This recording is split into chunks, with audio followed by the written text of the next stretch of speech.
When I'm teaching yoga, of course I'm teaching postures because that's what most people are interested in when they first discover yoga, and because the postures are such a powerful vehicle for focusing the mind, in addition to making you stronger, more flexible, sleep better, eat better, etc.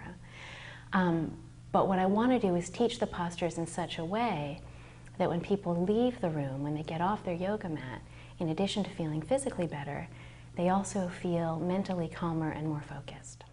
There is a real difference between taking workshops from a teacher and being a regular student of a teacher. And I think both in terms of when you're a student, you know, and you go and you're part of 200 people, it's, you know, you may get inspired, but then you go home and it's like, well, now what? Whereas when you are with a teacher week in and week out, a different kind of relationship happens. The relationship between student and teacher is one of trust. You trust us, we trust you. We have to be careful about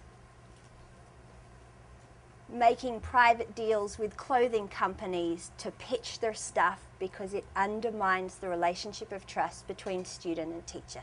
And I think that you know, talking about the dilution, I think that even if someone's never had a yoga class, they're able to recognize an authentic teacher. And a teacher can be authentic who's been teaching yoga for 30 plus years like we have, or who's been teaching for 3 years. I know I love Neil Young, but I also love jazz, and somebody said, and I thought this was wonderful, said, you know, there are other teachers who could play Foxborough, but you're kind of scholars. And you know, and so I have, that's a jazz club in Cambridge. And so I have little classes, but I'm teaching what's true to me. And to me, that's worth more than money.